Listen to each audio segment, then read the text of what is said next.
Hello everyone, welcome back to Ferrigno Freedom channel. I'm Dante Ferrigno. I'm going to give you some carnivore news today, and I'm going to try to make this a more regular thing as I find out things that go on so that we can make sure we share awareness about things like this within the community. Here's something going on that I think was very interesting that we should take a look at.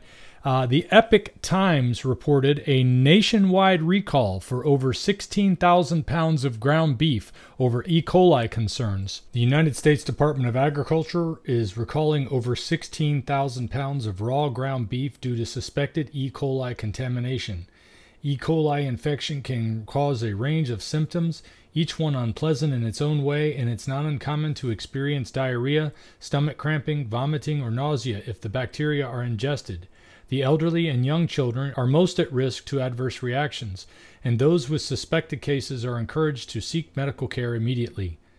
According to the May 1st announcement from the U.S. Department of Agriculture's Food and Safety Inspection Services, there are no reports of the ground beef causing sickness at that stage. So that's a good thing to hear, that there's no reports of any sickness spreading, especially since I haven't had a chance to tell you guys about this. I want to make sure you check to follow some of the information that's listed here.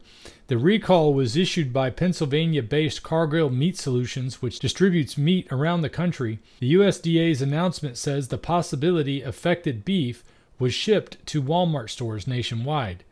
The raw ground beef items were produced from April 26th to April 27th. The full list of affected meat products consists of, and you can see the whole list. I'm going to put the link here, but this way you can see what they are.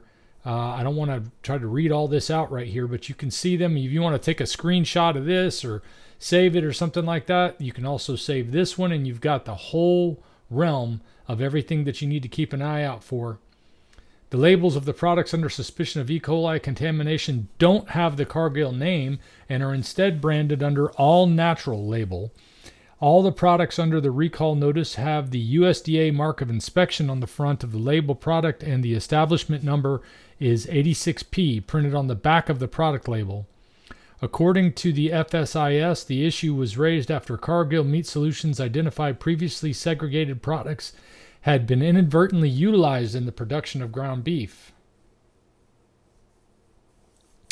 FSIS is concerned that some product may be in consumers' refrigerators or freezers, the announcement said. Consumers who have purchased these products are urged not to consume them. These products should be thrown away or returned to the place of purchase.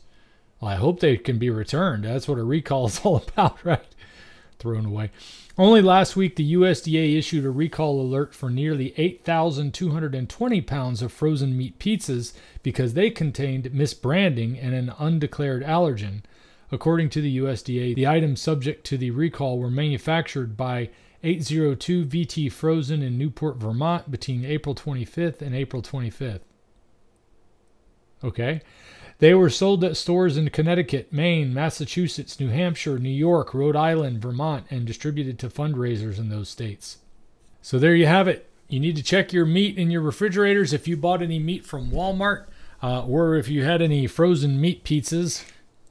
You need to check those out too. We don't want you guys getting sick out there when you're trying to get healthy. We've got to keep an eye on our good meats, folks. We got to be able to keep working this community to have some of the best meat that's going to be available to us all. And keeping up with information like this is obviously important to you and your family, especially if you're on an all-meat way of eating like I am. I'm on the lion diet, and it's a version of carnivore diet, so basically all I eat is meat. And I pretty much only eat beef myself. So this was definitely important for me. And if it was important for me in this community, I want to share it with you. And I hope this helps you guys to protect your family and eat better on a carnivore way of eating. That's all I got for this one, guys. I'll see you next time. If we pay extra, could we maybe get some grease or fat?